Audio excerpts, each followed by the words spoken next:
辛苦了。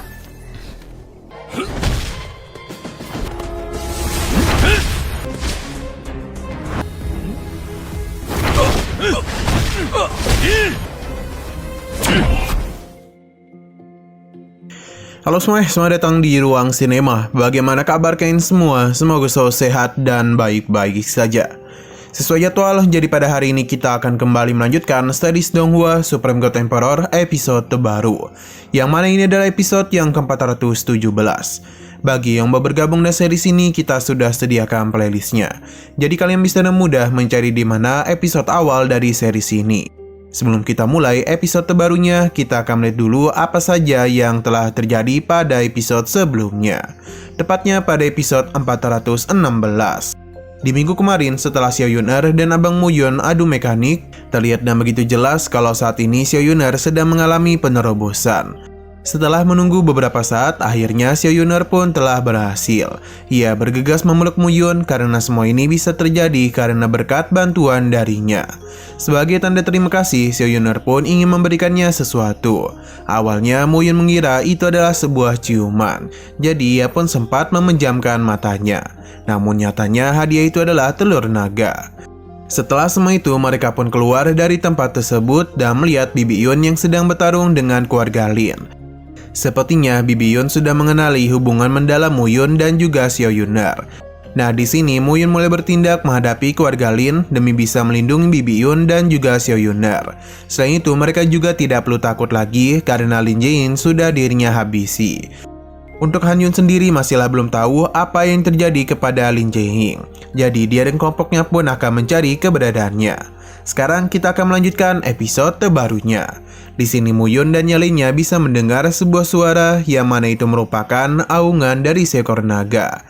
Hanya saja tempat tersebut agak jauh dari keberadaan mereka sekarang.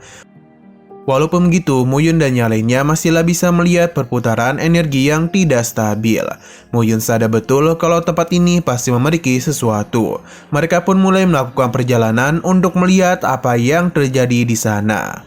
Selain mereka, beberapa orang juga mulai melakukan perjalanan menuju asal suara naga tersebut. Salah satu dari mereka tentu tidak bukan adalah Baiju. Berhubung suara naga ini semakin kuat, maka sudah jelas kalau mereka pasti sudah semakin dekat. Jadi mereka harus lebih waspada lagi karena takutnya ada hal yang buruk malah terjadi. Di sisi lain, Shin Mangyu bersama dan kedua rekannya juga masih terus melakukan pencarian kepada Muyun. Ju Yaohi merasakan keberadaan dari Long Wei. Penutosi juga merasakan hal yang sama, namun mereka tidak bisa mengambil keputusan secara sembarangan. Jadi lebih baik mereka menunggu perintah dari Muyun. Di belakang mereka ternyata ada dua orang yang sejak tadi telah mengikuti.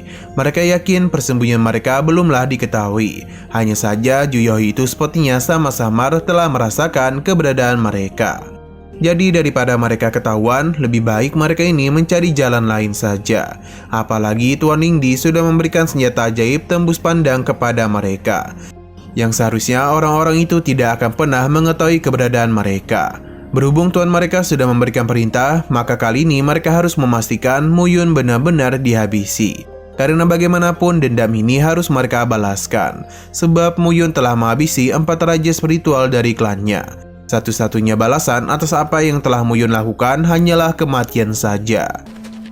我等不可擅作主张。大人，我们不会根本不会发。此番潜入此处，走的居然敢连斩杀我灵族4位灵魂。 Xinol kembali lagi kepada Muyun. Akhirnya ia tahu kalau tekanan barusan berasal dari tulang naga. Xiao Yuner tahu betul kalau tulang naga sangatlah bagus bagi para kultivator seperti mereka. Ini bahkan mampu meningkatkan kekuatan fisik tubuh puluhan bahkan ratusan kali lipat. Muyun akhirnya mengetahui kalau inti dari gua naga bukanlah telur melainkan tulang naga. Muyun berencana untuk mendapatkan tulang naga karena berkat semua itu pasti transformasi naganya akan ditingkatkan ke level lain. Tidak mau berlama-lama, Muyun pun mengajak mereka untuk segera pergi ke arah tulang naga berada.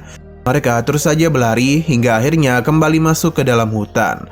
Hanya saja Muyun mulai merasakan ada yang tidak beres. Jadi ia pun meminta Bibi Yun dan juga Xiao Yuner untuk berhati-hati. Xiao Yuner dan Muyun kembali bermesraan yang membuat Bibi Yun tidak habis pikir. Namun semua itu terganggu oleh suara pertarungan.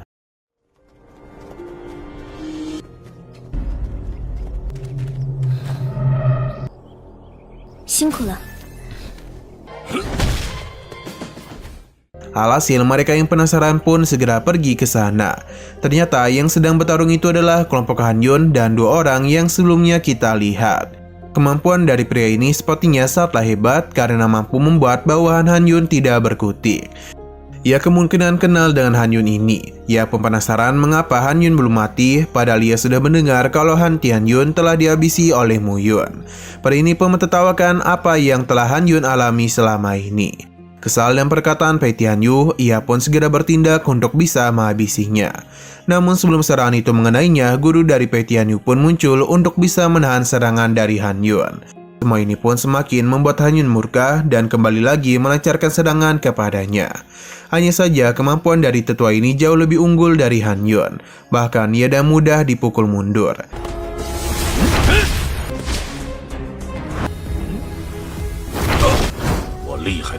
Ia penasaran bagaimana bisa pria tua ini menjadi semakin kuat. Tetua ini pun mulai mengeluarkan sebuah kekuatan yang mana Mu Yun mengetahui kalau itu adalah teknik mutiara jiwa darah. Han Yun dan pria tua ini pun kembali melanjutkan gelut mereka. Serangan yang tetua ini lancarkan mampu menembus pertahanan dari Han Yun. Tidak berhenti sampai di situ saja, mereka juga terus melakukan pertarungan fisik. Kali ini Han Yun masihlah mampu untuk bisa mengimbanginya.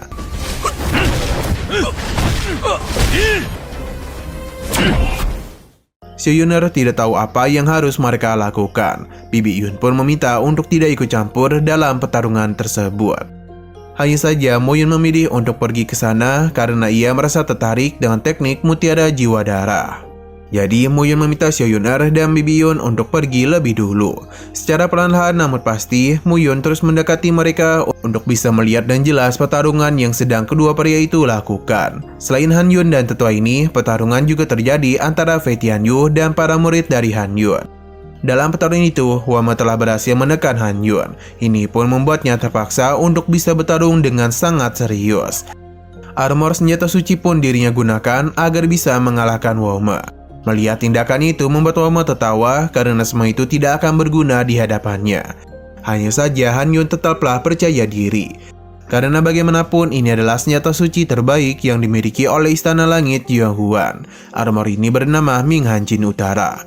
Selain itu, armor ini mengandung hawa dingin yang mampu menahan segala serangan yang mengarah kepadanya. Mu Yun yang mengetahui hal tersebut merasa kalau armor ini sangat cocok untuk Shin Man Yu gunakan.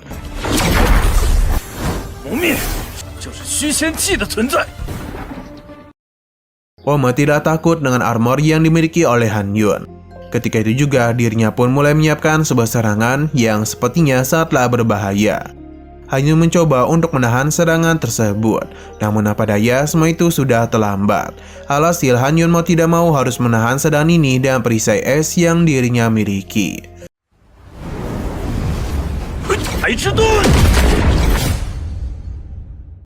Pertarungan terus saja berlangsung di antara kedua orang ini, yang mana tidak ada satupun dari mereka yang mau mengalah. Mu Yun yang sejak tadi asik menonton, kini mulai melakukan pergerakan. Ia langsung saja menggunakan mode dragonisasi, yang menandakan kalau kini Mu Yun akan serius. Tidak berhenti sampai di situ saja, sebuah ledakan pun muncul dengan diikuti oleh beberapa harta yang juga Mu Yun keluarkan. Melihat apa yang terjadi membuat Han Yun terkejut. Namun ia tidak bisa berbuat apapun sebab Mu Yun telah menggunakan formasi penghenti waktu. Tidak berhenti sampai di situ saja, pedang Mu Yun sudah siap untuk menghabisinya. Beruntungnya, armor suci yang Han Yun miliki masihlah mampu untuk menahan semua itu.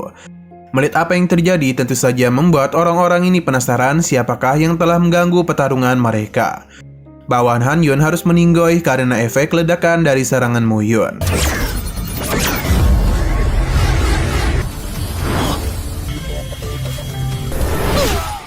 Sedangkan Han Yun sendiri benar-benar terluka parah, bahkan armornya sampai rusak. Jika tanpa armor ini mungkin Han Yun sudah sejak tadi meninggoy. Di sini Han Yun mencoba untuk melarikan diri, akan tetapi tetua ini tidak akan membiarkan hal itu terjadi.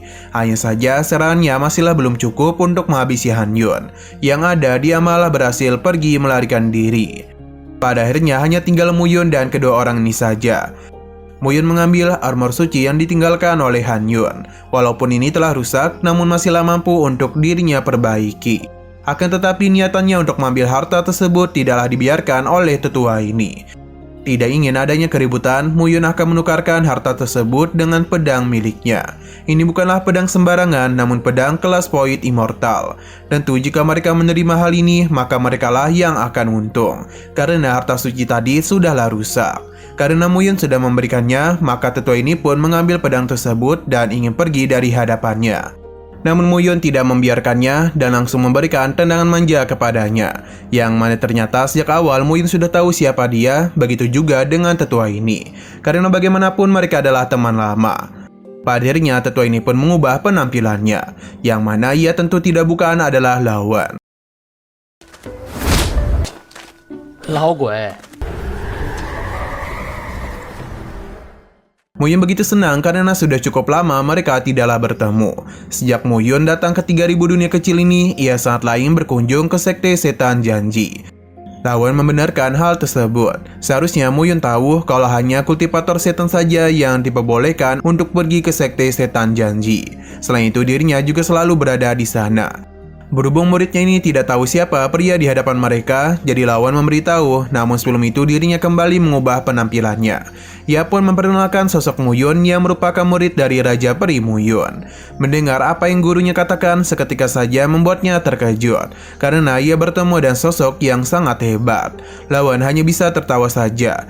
Selain itu, ia menyarankan muridnya ini untuk meminta nasihat kepada Mu Yun, karena ia cukup banyak mengetahui tentang kultivasi jalan setan. Murid ini memberikan hormat kepada Mu Yun sebab sudah cukup lama bagi dirinya mendengarkan sepak terjang dari Mu Yun. Di sini Mu Yun tidaklah menduga kalau lawan akan mengangkat seorang murid.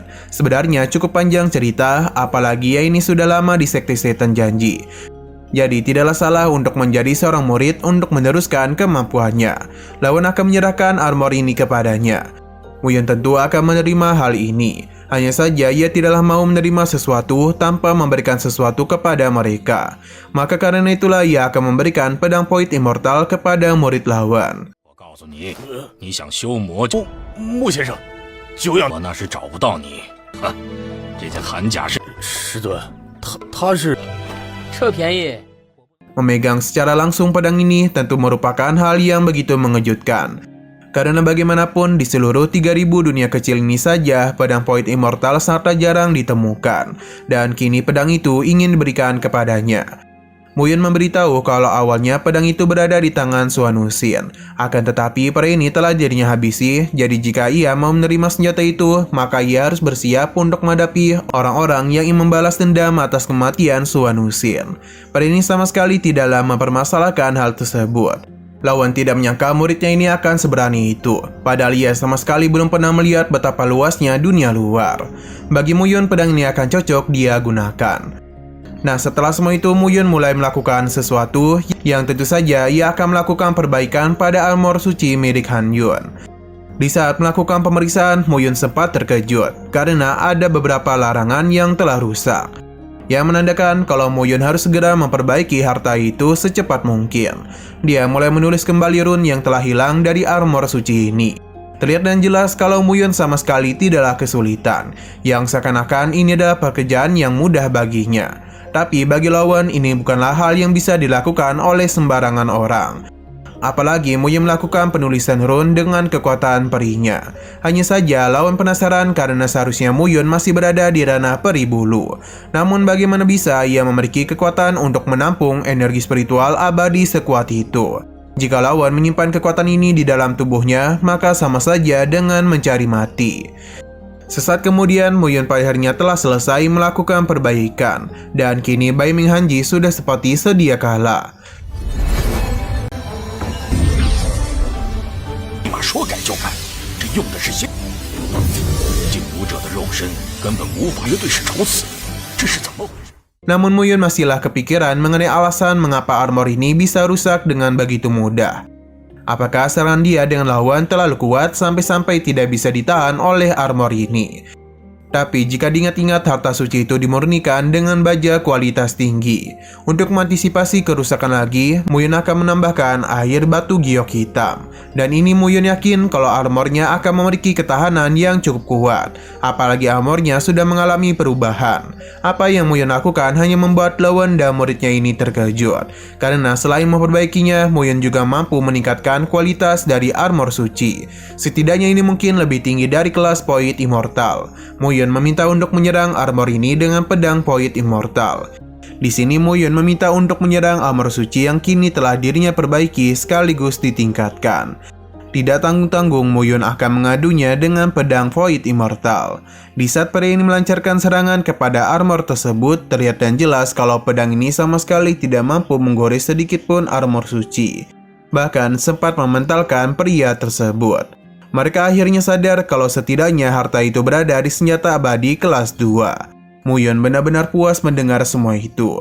Lawan penasaran bagaimana cara dia meningkatkannya. Bahkan tidak ada satupun orang di 3000 dunia kecil ini yang melakukan apa yang telah Muyun lakukan. Ia pun mengajak Muyun untuk bergerak naik ke atas gunung bersama mereka. Hanya saja Muyun menolak karena bagaimanapun ia adalah musuh dari istana Tiangong dan juga gunung Xuankong. Jadi Muyun takut kalau semua itu hanya akan membawa masalah kepada sekte iblis janji saja. Namun mereka sama sekali tidak takut. Apalagi mereka sudah bosan karena gunung Xuankong selalu saja bersikap layaknya bos. Sebagai perwakilan dari sekte iblis janji, mereka juga akan membuat perhitungan kepada orang-orang istana Tiangong.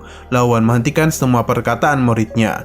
Karena ia juga tidak takut dengan masalah yang akan ditimbulkan nanti. Setelah pembicaraan mereka selesai, Muyun dan yang lainnya pun ingin melanjutkan perjalanan. Hanya saja Muyun merasakan sesuatu. 山就寒天宫为底。混小子，莫老弟告诉你，你想修魔，后面有人。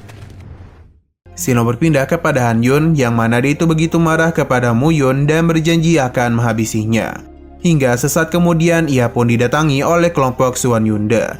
Ia begitu penasaran sebenarnya apa yang telah terjadi dan mengapa Han Yun begitu kelelahan. Padahal kekuatannya tidaklah main-main karena berada di ranah peribulu tingkat 10. Han Yun memberitahu kalau semua itu adalah ulah dari Muyun. Ia meminta untuk tidak menganggap remeh Muyun karena ia tidak hanya memiliki harta terpendam saja, namun juga memiliki keterampilan peri tingkat tinggi. Armor sucinya saja sampai tidak mampu menahan serangan dari Muyun. Alasan Xion Yunde kemari adalah untuk mendapatkan telur naga. Berhubung Han Yun hanya sendirian saja, maka karena itulah dirinya pun mengajaknya untuk bergabung. Takutnya Muyun dan sekte iblis janji sudah saling bekerjasama. 恐怕那暮云和无极魔 Dalam perjalanan mereka, Xuan Yunde menyadari kalau di sekitar mereka ada beberapa serigala roh hitam. Ia sama sekali tidak takut karena dari segi kekuatan, para serigala roh hitam itu tidak akan bisa menyentuh mereka. Hanya saja kelompok Xuan Yunde itu terhenti karena mendengar pertarungan di sisi lain, yang mana saat ini orang-orang dari sekte darah sedang bertarung dengan para serigala hitam. Ternyata ini bukanlah sekedar serigala hitam saja, karena para binatang itu sudah bermutasi. Bisa dikatakan kalau sekarang para serigala itu merupakan ancaman besar bagi mereka. Terlebih lagi jumlah dari hewan ini sangatlah banyak. Pada akhirnya pertarungan pun terjadi di antara kelompok Xuan Yunde dengan para serigala bermutasi. Berkat kehadiran Han Yun di kelompok ini membuat Xuan Yunde tidaklah kerepotan dalam menghadapi serigala hitam bermutasi.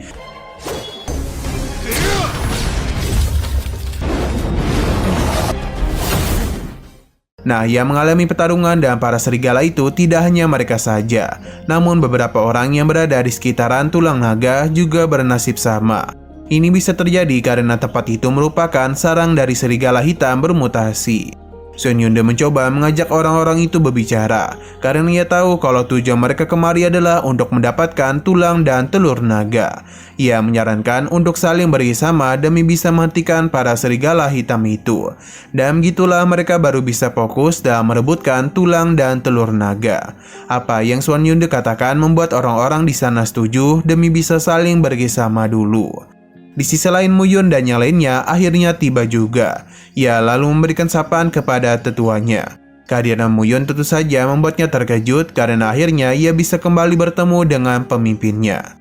Mo Yun terlebih dahulu menanyakan keberadaan dari Shin Mang-yu. Ternyata kelompok ini sudah berpisah, jadi ia menanyakan keputusan apa yang harus mereka lakukan. Mo Yun meminta untuk menghentikan pertarungan ini dan biarkan saja Seon Yunde mengambil apa yang ada di situ. Sedangkan diri mereka harus mencari keberadaan dari Shin Mang-yu, karena bagaimanapun orang-orang yang mengikuti Baiju bukanlah orang sembarangan. Selain itu, dirinya juga memiliki teknik yang cukup merepotkan. Seon Yunde sudah menantikan pertemuannya dengan Mo Yun, pemimpin aliansi darah. Tapi Mo Yun tidak terlalu mempedulikannya dan meminta Baiju untuk menunjukkan keberadaannya. Melihat sosoknya itu tentu saja membuat Seon Yunde terkejut. Padahal tuannya tidak pernah memberitahu kalau Baiju juga ikut kemari. 但跟在白爵身边的人不简单。血盟，天主。 Mo Yun pun memberikan sapaan kepada mereka. Sedangkan Seon Yunde begitu kesal karena Baiju dan Bai Xingtian tidak memberitahu apapun mengenai keberadaan mereka kemari. Alhasil perselisihan pun sempat terjadi. Lawan tidak menduga kalau Gunung Swankong akan begitu licik. Bahkan mereka sama sekali tidak bisa saling percaya. Selain kedatangan kelompok Baiju, kelompok Bibion juga datang kemari. Dan tidak lupa para ayang Mo Yun juga kemari. Mereka yakin kalau ini semua adalah rencana dari Seon Yunde. Ia ingin mereka saling bekerjasama dalam mengalahkan para serigala hitam.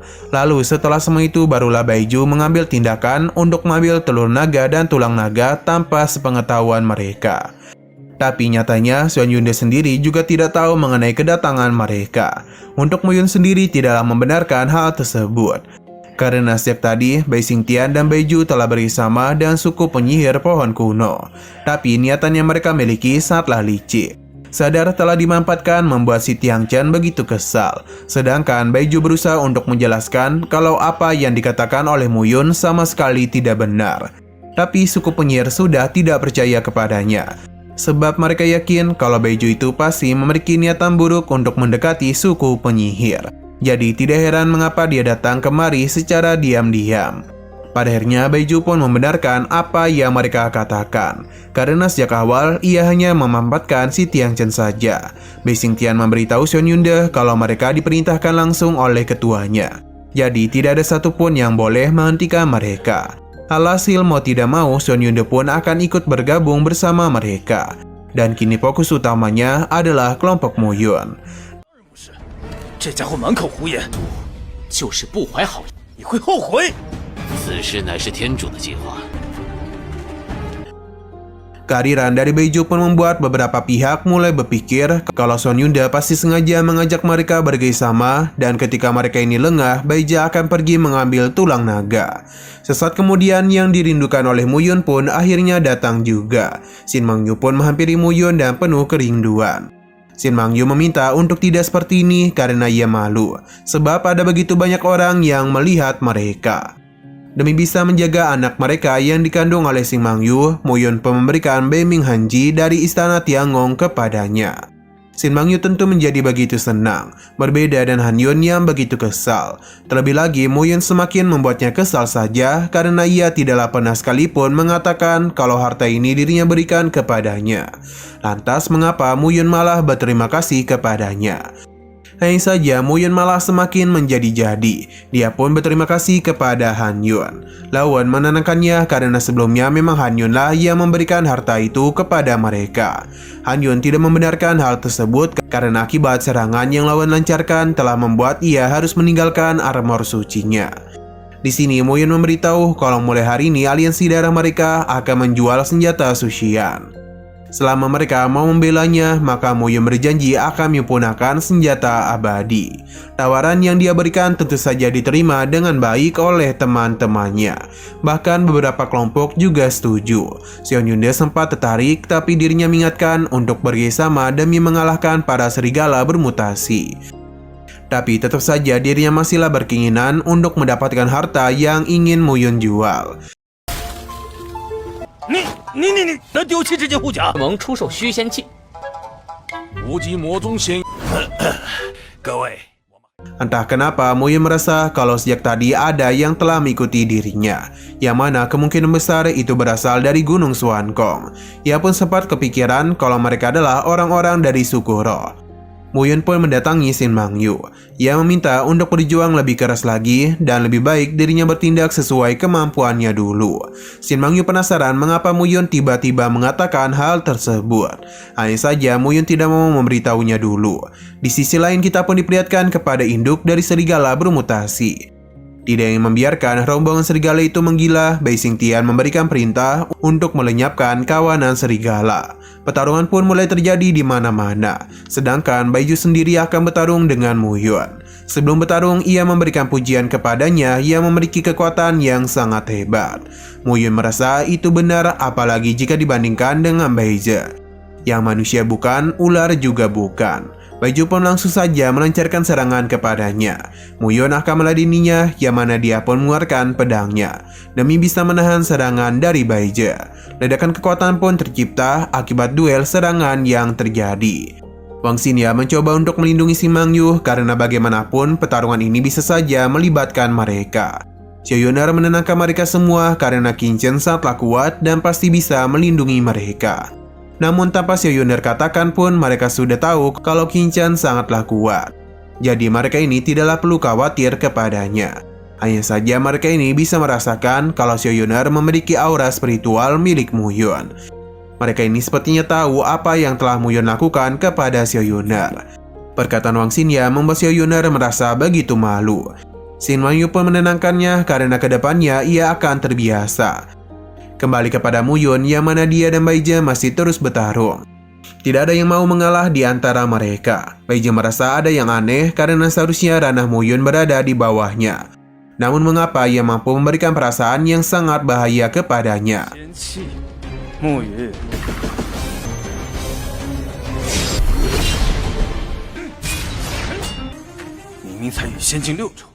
Sayang sekali pertarungan ini sempat terganggu oleh kehadiran dari serigala bermutasi. Tapi tetap saja para hewan ini bukanlah tandingan baginya. Di saat perhatian Muyun sempat alihkan, Baiju pun langsung saja melancarkan serangan kepadanya. Untung saja ada mata naga yang bisa melindungi Muyun. Hal ini tentu membuat Baiju menjadi bertanya-tanya apa yang sedang terjadi. Padahal ia telah menggunakan pergerakan ruang. Lantas mengapa ini tidaklah berpengaruh kepada Muyun? Di sini Muyun pun mulai melakukan sesuatu dengan pedangnya. Serangan kembali dirinya lancarkan untuk bisa mengalahkan Baiju. Hanya saja pedang itu masihlah mampu untuk dirinya hindari. Namun Qin Chen sudah menyiapkan serangan lanjutan. Yang mana untuk mengatasi ular nakal ini, Muyun telah menyiapkan serangan lainnya. Akibat serangan yang Muyun lancarkan itulah membuat Baiju menerima luka dalam.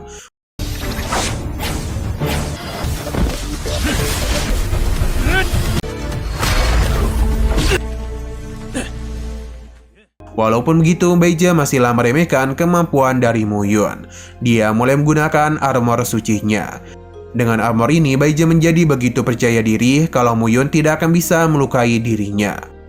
Baiju terus saja mentertawakan Muyun karena ia sudah membayangkan kalau hari ini dirinya akan mempermainkan Muyun layaknya budak peliharaan. Setelah puas mempermainkannya, barulah dirinya menghabisi Muyun. Baiju memberitahu kalau Gunung Xuankong memiliki 4 rahasia. Bisa dikatakan kalau Pantin Xianxing adalah penguasa keluarga Xiansu. Pada hari ini, Baiju akan memperlihatkan kepada Muyun apa itu situasi hidup dan mati ketika berhadapan dengan keluarga bayinya. Saat juga Baiju pun mulai mempersiapkan teknik yang sepertinya ini bukanlah serangan yang biasa. Sebab ledakan kekuatan yang Baiju hasilkan begitu besar. Dan kekuatannya sendiri sepertinya luar biasa mengerikan. Baiju memberitahu kalau saat ini kekuatan langit dan bumi telah menjadi satu. Ini adalah teknik dari 33 sekte pedang surgawi. Benda hal tersebut membuat Muyun terkejut. Karena jika ini memang benar adalah teknik dari 33 sekte pedang surgawi, maka seharusnya ia tidaklah boleh meremehkannya. 33天剑门。 Nah, sayang sekali lagi seru-serunya, episodenya pun harus bersambung dulu. Namun sebelum kita akhiri, seperti biasa kita akan melihat preview bagian selanjutnya. Yang mana pertarungan masihlah terus terjadi di antara Muyun menghadapi Baiju. Dalam pertarungan itu bisa terlihat dan jelas kalau Baiju tengah kesulitan dalam menahan serangan Muyun. Saking kesulitannya, Baiju sampai harus turun tangan hanya untuk memberikan bantuan kepada Baiju. untuk Beije sendiri hanya bisa memberikan pertolongan. Tapi Muyun sepertinya tidak ada niatan untuk membiarkan hal tersebut terjadi. Sampai pada akhirnya serangan Muyun tidaklah mampu untuk ditahan oleh Beije yang membuat dirinya harus meninggoy karena serangan dari Muyun.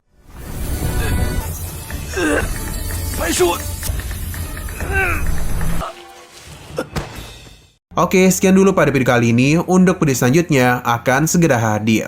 Jadi bagi kalian yang ingin mengikuti series ini, langsung saja klik subscribe dan aktifkan loncengnya. Terima kasih yang sudah menonton video sampai habis. Jika kalian suka pada video ini, klik like dan share ke teman-teman kalian tentang channel ini. Dan ditunggu aja kelanjutannya. Oke, sampai jumpa di video selanjutnya.